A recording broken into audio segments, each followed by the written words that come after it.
Welcome to today's Lost Souls, where we bring you the most impactful and unforgettable stories from around the world. Today, we remember the lives of remarkable individuals whose legacies continue to inspire and resonate. From iconic musicians to trailblazing activists, join us as we celebrate their extraordinary contributions and bid farewell to those who have left an indelible mark on our lives. Stay tuned for a journey through their incredible stories.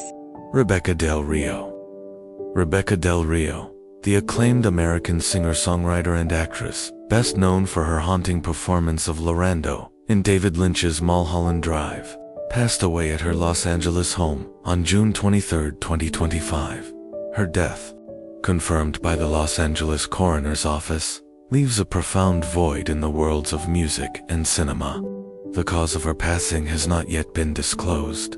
Born on July 10, 1967, in Chula Vista, California, Del Rio grew up in a family of Mexican and Spanish heritage.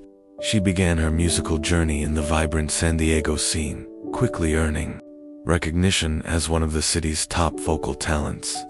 After being named one of the top 10 singers in San Diego, she moved to Los Angeles in 1989 to further her career.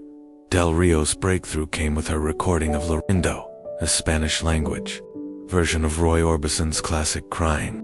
The emotional intensity and technical brilliance of her rendition caught the attention of music industry insiders and led her to Nashville in 1994, where she signed with Giant Records under the guidance of Irving Azoff. Her debut album, Nobody's Angel, featured the title track that soared to No. 2 on the singles charts in the Netherlands. A remarkable feat for an emerging artist. Her life changed forever when music agent Brian Laux introduced her to director David Lynch. Impressed by her performance of Llorando, Lynch cast her in the now-legendary Club Silencio scene in Mulholland Drive 2001. In this pivotal moment, Del Rio delivered an a cappella performance of Llorando, so powerful that it became one of cinema's most unforgettable musical sequences. Though her character is seen lip-syncing, Del Rio revealed she sang live for every take, wanting to convey authentic emotion to both the audience and the actors present. There were numerous takes, and with each one, I sang because I wanted to convey the same emotional resonance with the vibrato in my throat for the audience to witness. She explained in a 2022 interview. I also wished for the stunning actresses in the balcony, Herring and Naomi Watts, to experience it live. David utilizes live microphones during filming, by the way. He is always attentive. Del Rio's collaboration with Lynch didn't end there. She appeared in his 2017 series Twin Peaks: The Return, performing No Stars, a song she co-wrote with Lynch and John Neff, further cementing her status as a muse within his surreal cinematic universe. Beyond her work with Lynch, Del Rio's vocals graced soundtracks for major films such as Sin City, Streets of Legend, and Man on Fire, as well as television shows like Prison Break and King of the Hill. She also lent her voice to the opera group Il Divo's album, Wicked Game, earning her a Gold Record Award. Her artistry was not confined to the recording studio or film set. Del Rio performed at prestigious venues, including a celebrated a cappella rendition of Llorando at Carnegie Hall's Rainforest Foundation benefit concert, sharing the stage with luminaries like Sting, Elton John, and James Taylor.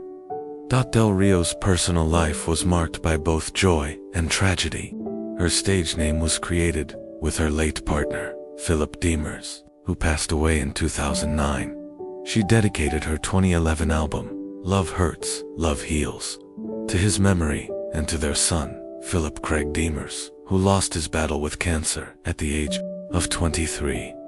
The album, featuring 11 cinematic tracks, explored themes of love, loss, and healing, and was described by Del Rio as the ultimate movie soundtrack. The film, Life. Her nephew, Don Coronado, paid tribute to her on social media, recalling their last moments together and expressing gratitude for the chance to hear her sing one final time. Her most famous song is titled Llorando, which is after Roy song crying, which I'm doing right now as I type this out. Thank you for sharing your beautiful gift with the world. Tia, we love you, he wrote. Rebekah Del Rio's legacy is defined by her extraordinary vocal talent, her ability to channel deep emotion through song, and her unforgettable contributions to film and music. Her performance in Mulholland Drive remains a touchstone for both fans and fellow artists, a testament to the power of music to transcend language and touch the soul. She is remembered as a dazzling star whose artistry will continue to inspire 4 generations. Richard Rick Hurst. Richard Rick Hurst, the beloved American actor best known for his portrayal of Deputy Cletus on the classic television series The Dukes of Hazzard, passed away on June 26, 2025, in Los Angeles. His death was announced by family and commemorated by fans and colleagues alike, who remembered him as a gentle soul with a heart as big as Texas. Born on January 1, 1946, in Houston, Texas, Rick Hurst grew up with a passion for the performing arts.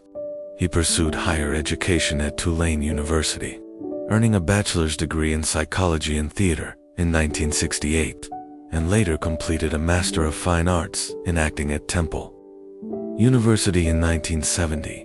Hurst honed his craft under the guidance of renowned drama teacher Cecil Pickett, laying the foundation for a career that would span more than 5 decades. Rick's professional journey began with small guest roles on popular 1970s television shows, including Gunsmoke, Happy Days, and The Doris Day Show, where he made his TV debut in 1971. His versatility and comedic timing soon earned him recurring roles, most notably as Cleaver in the sitcom On the Rocks. However, it was his role as Deputy Cletus Hogg, the bumbling yet endearing cousin of Boss Hogg, that made him a household name, appearing in 55 episodes of The Dukes of Hazzard from 1979 to 1982, as well as in the reunion movies in 1997 and 2000.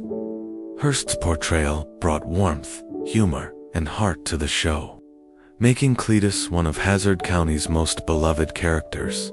Outside of The Dukes of Hazzard, Rick Hurst's career was marked by remarkable range. He appeared in films such as Steel Magnolias, 1989, The Karate Kid Part 3, 1989, and In the Line of Fire, 1993, and made memorable guest appearances on television series including MASH, The Wonder Years, Melrose Place, and Family Matters. He also played Earl, the chef, in the short-lived B. Arthur series, Amanda's. Hurst was a cherished figure in the Dukes of Hazzard fan community, frequently attending conventions and events at Cooter's Place museums in Tennessee. He was always generous with his time, sharing stories, signing autographs, and bringing joy to generations of fans who grew up watching him on screen. His colleagues remembered him for his effortless comedic timing, professionalism, and unwavering support, both on and off set.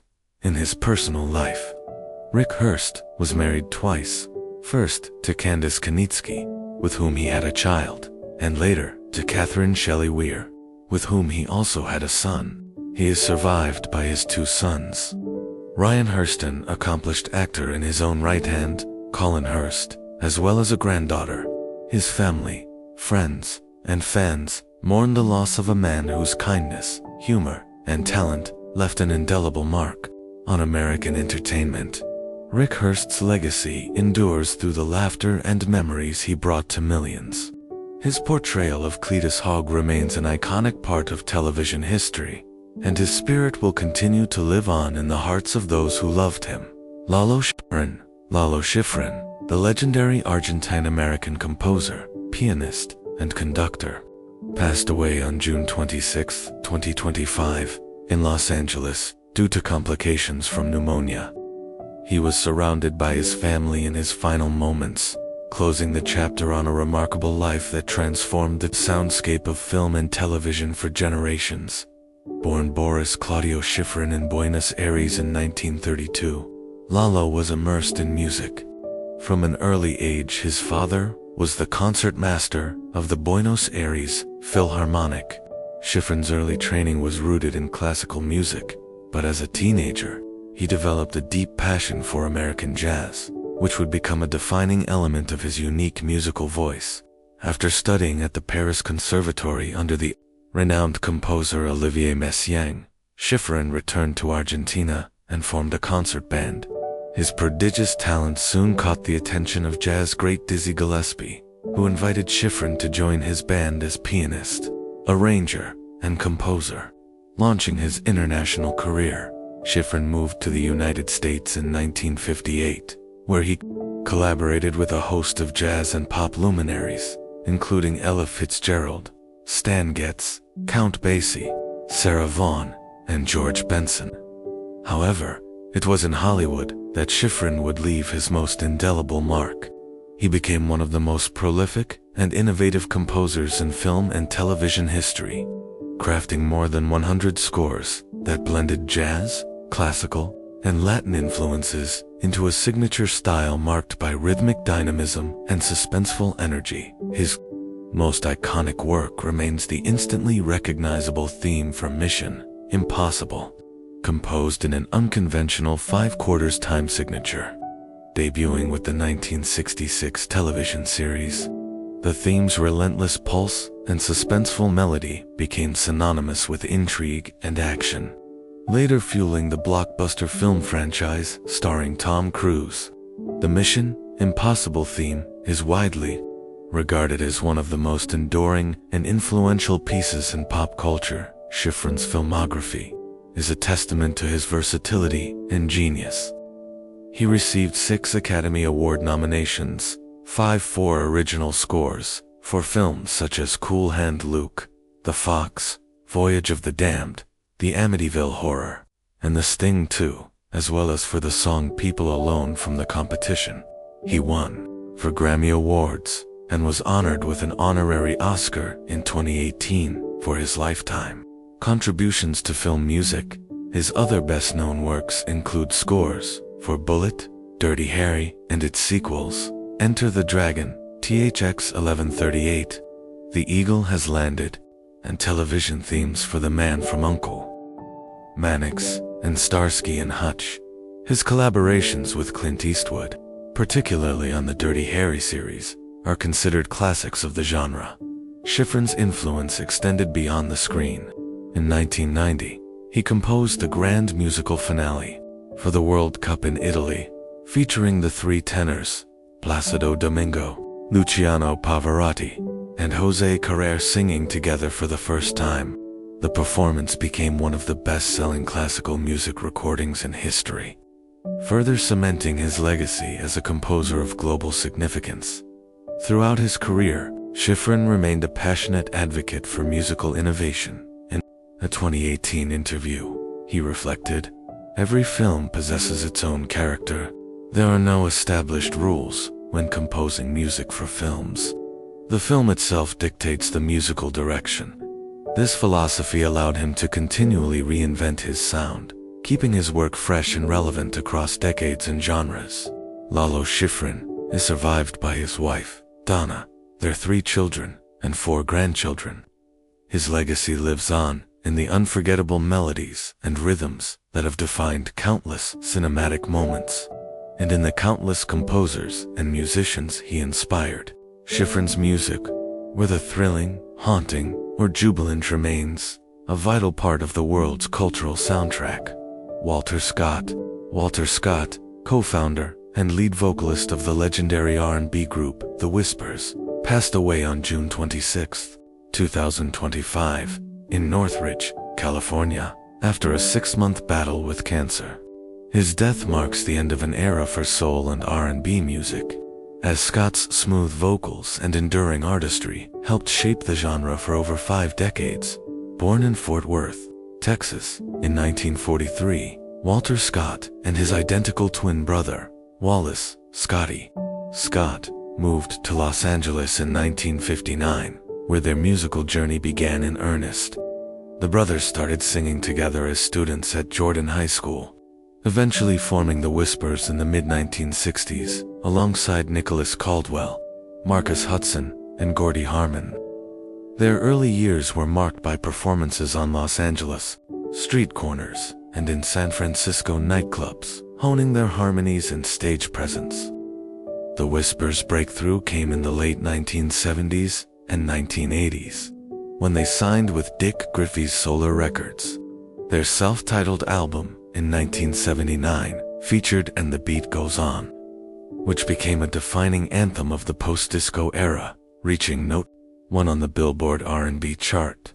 The group followed with a string of hits, including Rock Steady, Another No, one R&B hit in 1987, Lady, It's a Love Thing, and Seems Like I Gotta Do Wrong, ultimately placing 15 songs in the top 10 of Billboard's R&B chart and earning multiple gold and platinum records.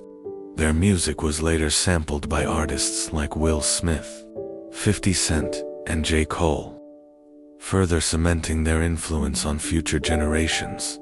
Walter Scott's voice was described as one of the most trusted and recognizable in 1970s soul music, blending elegance and emotional depth. Alongside his brother Scotty, Walter brought warmth and harmony to every performance, whether in the studio or on stage. Even as the group's lineup changed over the years, the Scott twins remained the heart of the Whispers, continuing to perform for fans well into their later years. Scott's personal journey was marked by resilience and humility. He was drafted to serve in the Vietnam War, briefly stepping away from music before returning to help lead the Whispers to new heights. Despite his fame, Walter was known for his quiet strength and dedication to both his craft and his family. He is survived by his wife Jan, 2 sons, 3 grandchildren, and his brother Wallace. Tributes poured in from across the music industry. Questlove called him one of the most trusted voices in 70s soul music, and fans remembered him as a quiet giant of soul, an architect of harmony, and a model of endurance. The Whispers' enduring legacy is a testament to Walter Scott's artistry, service, and the power of music to unite generations. Walter Scott's life and career reflected a rare fusion of talent, perseverance, and humility. His contributions to R&B and soul will continue to inspire and move listeners for years to come. Joe Marinelli. Joe Marinelli, the acclaimed television and film actor best known for his memorable roles on the soap opera Santa Barbara and General Hospital, died on June 22, 2025, in Burbank, California, after a long battle with throat and stomach cancer. His passing was confirmed by his wife of nearly 34 years, musician Gene Marinelli, and his agent Julie Smith. Born in Connecticut, Marinelli's passion for acting led him to study at Loyola Marymount University and the Royal Academy of Dramatic Art in London. He began his career in the mid-1980s with guest appearances on acclaimed television series such as Cagney and Lacey, Hill Street Blues, and LA Law. However, it was his portrayal of the cross-dressing mobster, Bunny Tugliati, on NBC's Santa Barbara, from 1988 to 1990, that brought him widespread recognition. Marinelli's nuanced and humorous performance earned him a Soap Opera Digest Award and made Bunny one of the soap's most unique and beloved characters. He later reflected, "Bunny allowed me to express so many aspects of myself, my humor, my passion for creating diverse characters, both male and female, and a strong moral compass. Like many, I can be sensitive, and when Bunny faced hurt, he would draw upon his feminine side." Marinelli's soap opera career continued with roles such as Bank, Robert Pauly Hardman on CBS's Guiding Light, and the criminal Joseph Sorrell on ABC's General Hospital from 1999 to 2001. His versatility and depth as an actor were evident in these performances, which endeared him to fans across generations. Outside of daytime television, Marinelli built an impressive resume with over 50 screen credits. He appeared in hits including The King of Queens, The West Wing, Desperate Housewives, House, Insecure, Agents of S, Hield, and Ray Donovan. His film work included a role in Alexander Payne's Oscar-winning film Sideways 2004, where director Payne remembered him as an extraordinary artist and a uniquely magnificent human being with a heart as big as the ocean. In recent years, Marinelli reached a new generation of viewers as Donnie Spagnoli, the director of the fictional news program on Apple TV's The Morning Show, appearing in 20 episodes between 2019 and 2023. His performance contributed to the show's Screen Actors Guild Award nomination for Best Dramatic Ensemble in 2022. Colleagues and friends paid heartfelt tributes to Marinelli's artistry and spirit. Mark Duplass, his co-star on The Morning Show, said, "I truly admired him and what he represented. We shared a deep spiritual connection." Lee J. McCloskey, his Santa Barbara castmate, described him as an exceptional acting partner, an insightful teacher, a philosophical companion, a passionate advocate for humanity, and an extraordinary storyteller.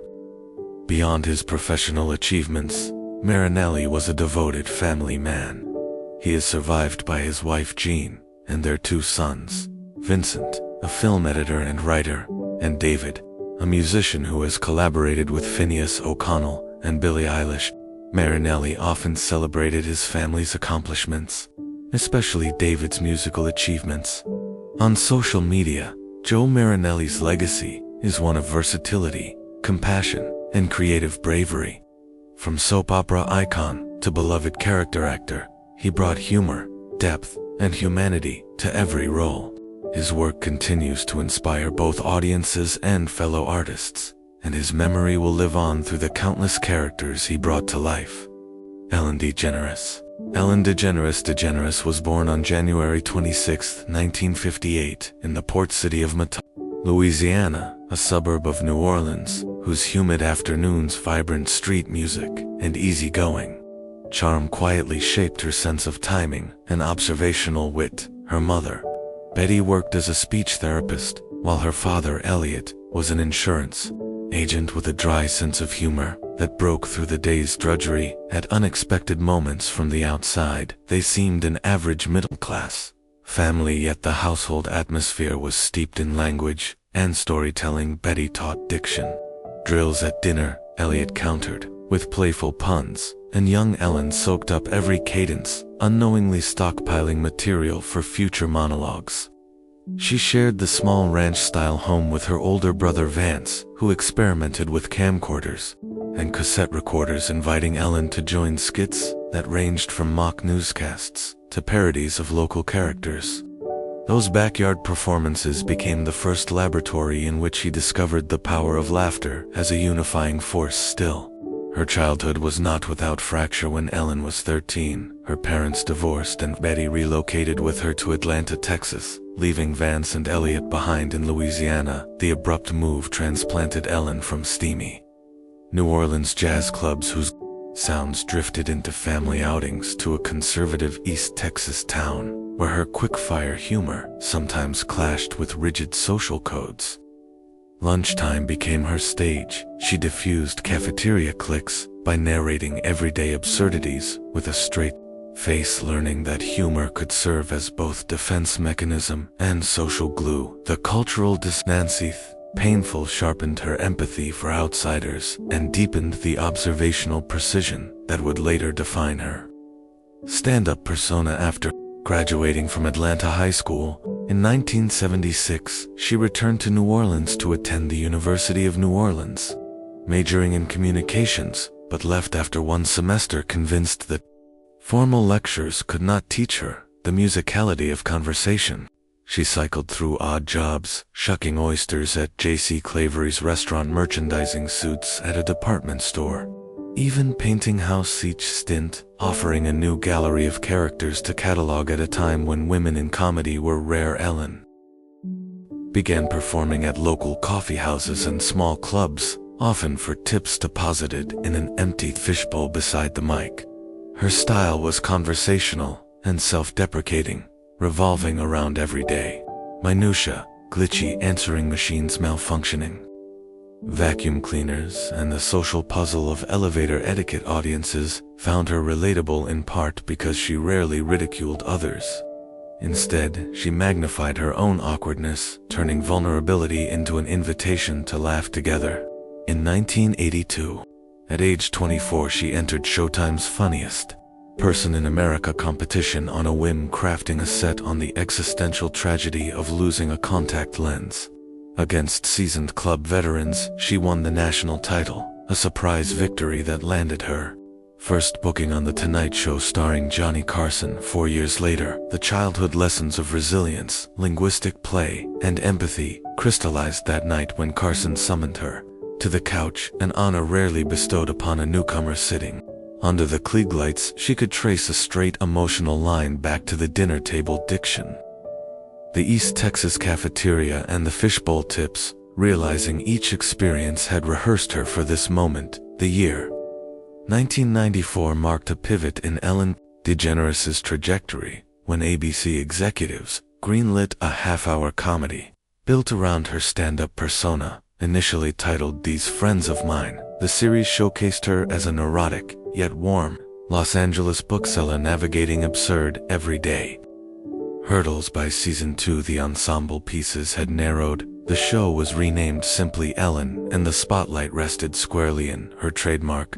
observational humor, grocery store cues, malfunctioning fax machines, awkward blind dates, all mined for gentle, universal laughs. Her elastic facial expressions and jazz-timed pauses gave the scripts a buoyant rhythm that set the series apart from edgier 9s sitcoms fueled by sarcasm. Ratings climbed steadily, and by the mid-90s, Ellen was a staple of ABC's block, earning 4 Golden Globe nominations for its relatable slice-of-life storytelling. What catapulted the series into cultural history, however, was its 1997 puppy episode, where both Ellen Morgan's character and Ellen DeGeneres, the performer, publicly came out as gay, punctuated by a mic-blasting confession at an airport PA system. The episode attracted 42 million viewers, secured a Peabody Award, and cracked open primetime television's closet door, while advertisers wavered and certain affiliates refused to air the storyline.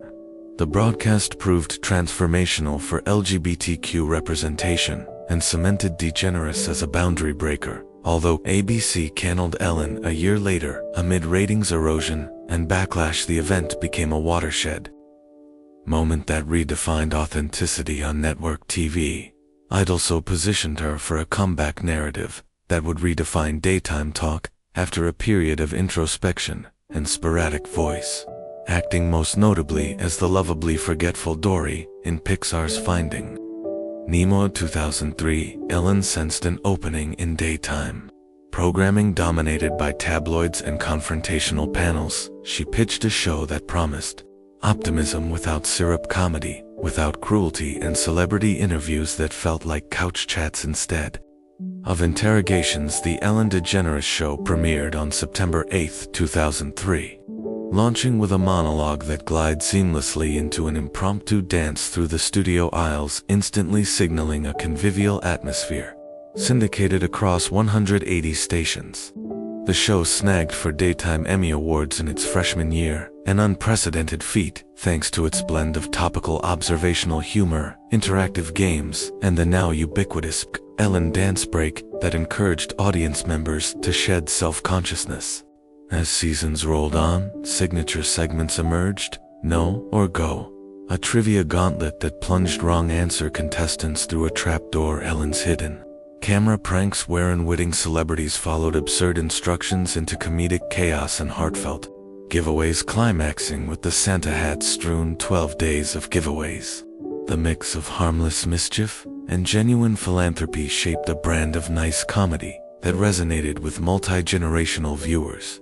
High-profile exclusives, Sarah Palin's first post campaign interviewed the cast, reunions of Friends and Harry Potter. Barack Obama, during his presidential run, turned the Warner Brothers Stage 1 into a pop culture clearinghouse by its season. The show averaged 3 million daily viewers, surpassed Oprah Winfrey's record for daytime Emmy wins, and spun off ventures from a record label, 1111, to a lifestyle brand, Ed. Ellen DeGeneres without diluting the core message of kindness, mixed with comedic timing, Ellen's hosting prowess extended beyond her own stage. She MC'd the Academy Awards twice, first in 2007 and again in 2014, each time infusing Hollywood's biggest night with approachable levity. The latter ceremony produced the viral Oscars selfie, which temporarily crashed Twitter and symbolized a shift toward participatory celebrity culture. She also produced and judged NBC's Little Big Shots and Ellen's Game of Games, formats that magnified her improvisational skill and gift for spotlighting ordinary people's quirks throughout the 2010s.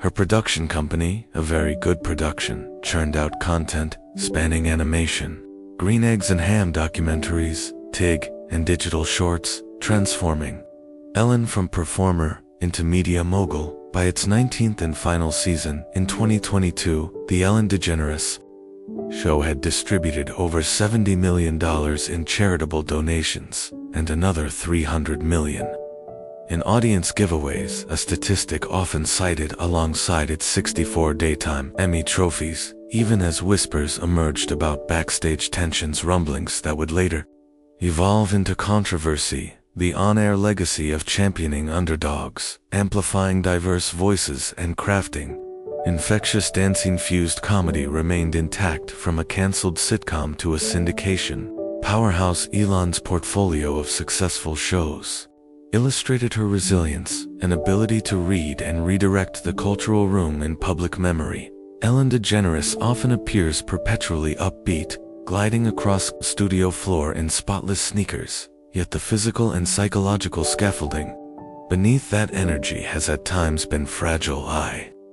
Significant health reckonings surfaced in the late 1990s, when following the cancellation of Ellen and the cultural shockwaves of her coming out episode, she slipped into a bout of situational depression that left her struggling to get out of bed, questioning both career viability and personal worth. Therapy sessions became non-negotiable appointments, and meditation moved from curiosity to daily discipline. She also discovered that laughter, while therapeutic for audiences, could serve as a biochemical boost for the comedian herself, releasing endorphins that counterbalance the cortisol rush of public scrutiny. Those years forged her later insistence on weaving mental health conversations into daytime television, normalizing what had once been whispered behind closed doors. Physically DeGeneres Frame endured the routine wear of live performance, hundreds of shows a year with choreography, pratfalls, and impromptu crowd surfing. Chronic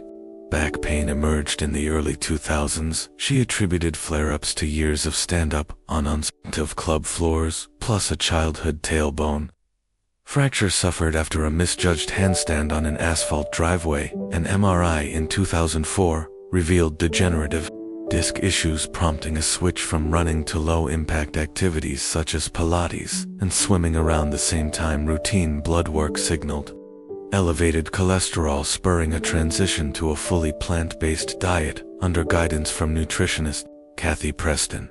Ellen eliminated animal products, reported a 30-point drop in LDL within 6 months, and later used her platform to champion meatless Mondays and ethical sourcing. She also became a vocal supporter of cardiovascular screenings, recounting an Air 2012 episode when sudden chest tightness sent her to the emergency room. Tests ruled out a heart attack, but the scare reinforced her commitment to annual checkups and stress management rituals. Viral illness entered the narrative in December 2020 when DeGeneres tested positive for COVID-19.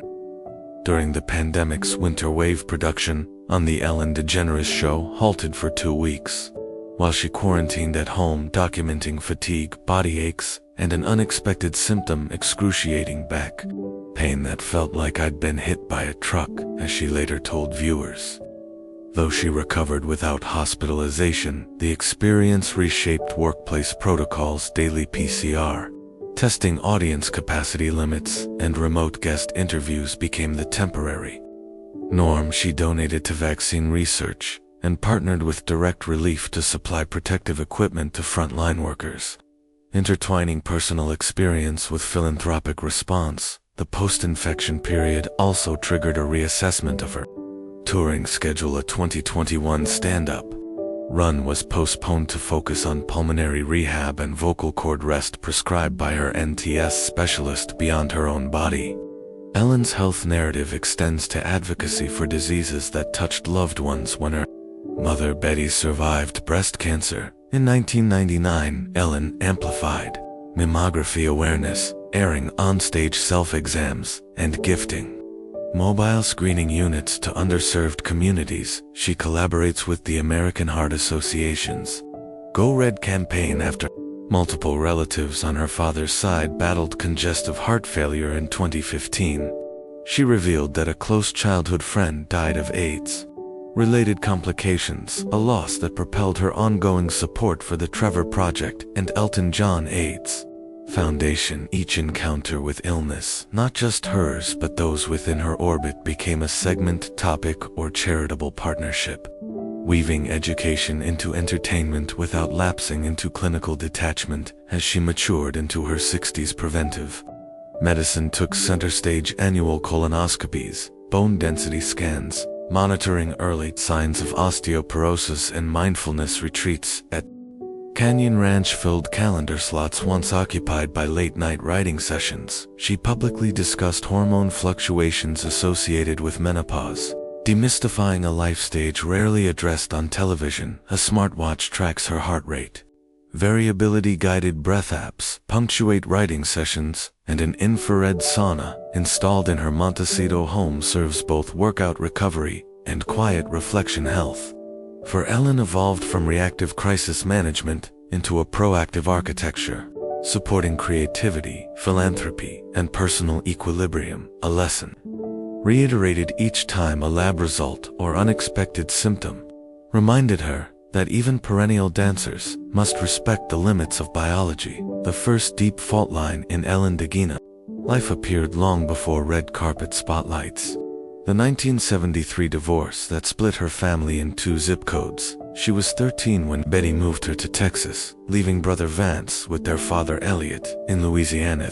Fracture severed the daily sibling banter that had incubated her earliest jokes, and it introduced the ache of distance that would later echo through touring schedules and production calendars. Decades passed before another rupture arrived. On January 11, 2018, Elliot DeGeneres died at 82 after a period of declining health. Ellen announced the news during a broadcast voice, steady yet eyes clouded, explaining that her father loved this show because it gave him joy. In his final years, viewers saw a comedian briefly suspend levity, replacing punchlines with the daughter's understated elegy.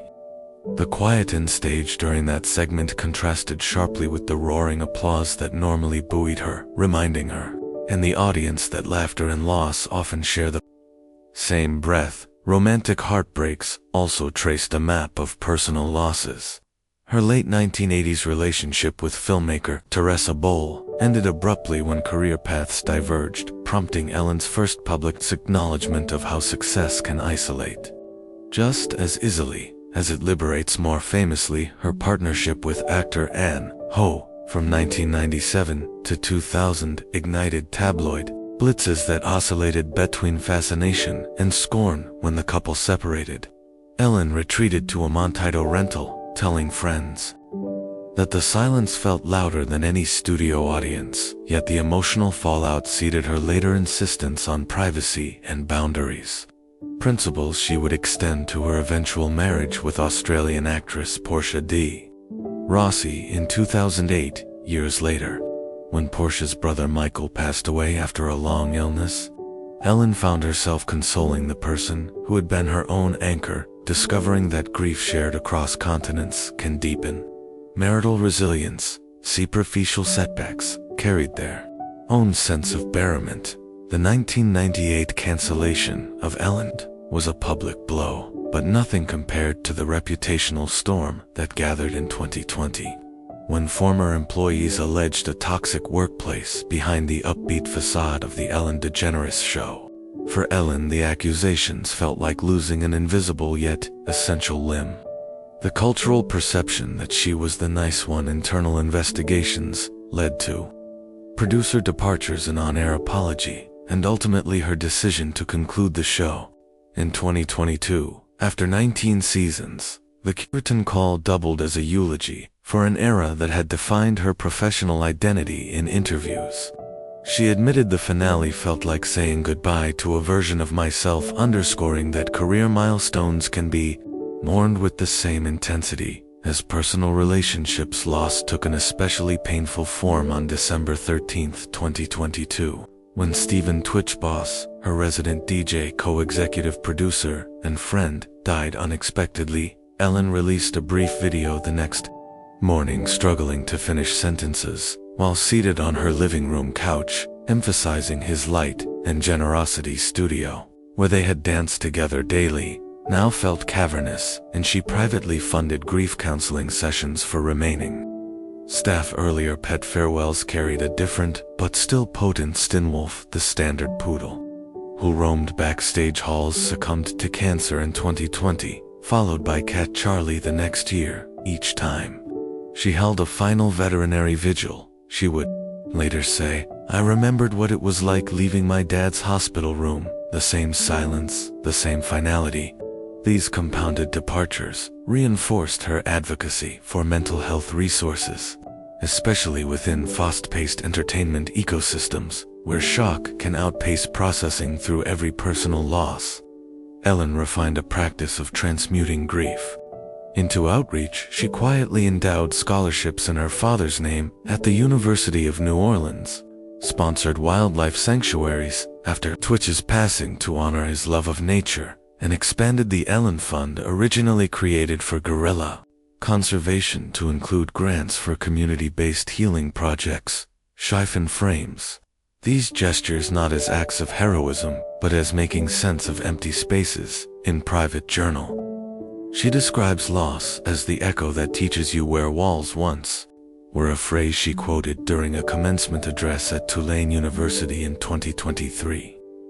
Those words resonated with graduates who had navigated pandemic-era absences. They also summarized Ellen's own evolution from a performer chasing laughs to a public figure who understands that acknowledging voids can forge deeper connections than any punchline. Since Thesery's finale of The Ellen DeGeneres Show aired on May 26, 2022, Ellen has approached the next chapter with the same mix of disciplined routine and creative spontaneity that once powered 19 seasons of daytime television. Sunrise in Montecito finds her walking the hillside trails of her 13-acre estate with a rescue dog named Kid, earbuds tuned to the ambient sounds of ocean waves rather than punchline. Podcasts mornings pivot to writing sessions in the glass-walled studio she converted from a former stables block. Here she twines stand-up material on oversized index cards, revisiting the cadence and economy of language that first won her Johnny Carson's approval. Those efforts crystallized in Ellen DeGeneres Reset, a 90-minute Netflix special released in November 2024 that framed her exit from daytime as a comedic post-mortem, equal parts mea culpa, culture critique, and rapid observational riff. The tours that fed the special played to sold-out theaters in 23 U.S. cities, proving that even after controversy, a well-crafted joke retains market power. Afternoon soften, shift from comedy to conservation. The Ellen Fund, initially launched for Dion FSY Gorilla Fund projects, expanded in 2023 to include Wild Hope grants, microfunding, community-led wildlife corridors in Rwanda, Costa Rica, and Northern California. Quarterly board meetings unfold via Zoom from a minimalist conference room whose walls display Porsche, Dacis, and caustic paintings. Ellen attends in faded sneakers, championing grassroots proposals that merge habitat preservation with women's economic empowerment. The couple's philanthropic reach also embraces human health. In 2024, they underwrote a UCLA pilot program offering teletherapy to LGBTQ youth in rural areas, a cause Ellen threads back to her own isolation in small-town Texas. Media ventures intertwine with activism. A very good production is co-announcing Guardians of the Giraffe, a docuseries slated for Max in early 2026, chronicling canyon rangers who protect endangered reticulated giraffes while navigating climate migration pressures. Entrepreneurially, Ellen's lifestyle label Ed. Weathered pandemic-era supply chain snarls to pivot toward eco-certified textiles and modular home decor, a 2023 collaboration with architect Gang generated limited edition furniture built from reclaimed redwood, while a licensing deal with Lowe's placed cruelty-free pet products, plush beds, silicone travel bowls on aisles nationwide. She remains an investor advisor for plant-based seafood startup Good Catch, and more recently, a seed round backer of MindMesh, an AI-driven journaling app designed to spot early patterns of anxiety through natural language analysis. Although the app's tools echo her own habit of nightly gratitude logging, she refrains from serving as brand spokesperson, opting instead for behind-the-scenes strategy sessions that hone its ethical data framework socially. Ellen's circle has contracted to a tight-knit of longtime friends: Jen Aniston, Trevor Noah, Bruno Mars, who gather for weekend pizza oven dinners and unrehearsed living room jam sessions. Portia, now leading art and architecture firm General Public full-time, occasionally co-hosts Ellen's revived digital short series 4-Minute Rule, where the spouses attempt a creative task: sculptus bake babka in, you guessed it, 4 minutes.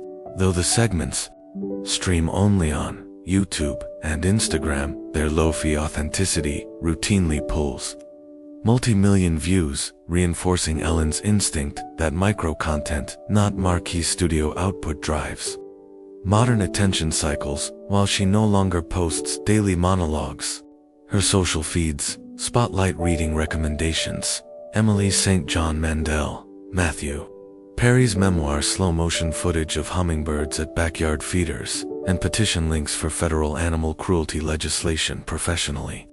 2025 finds Ellen straddling entertainment and mentorship. Serves as an executive in residence at NBC Universal's Talent Incubator program, offering monthly workshop critiques to emerging hosts on pacing, warmth, and segment architecture. Her feedback, reportedly direct yet encouraging, has already shaped pilots greenlit for Peacock. Simultaneously, she devotes 2 afternoons a week to a private retreat cottage labeled simply Studio M for meditation, a space free of devices where she scripts a prospective memoir tentatively titled Punchlines and Pause Buttons. Early chapters explore themes of reinvention, while latter sections examine accountability culture from a comedian's vantage.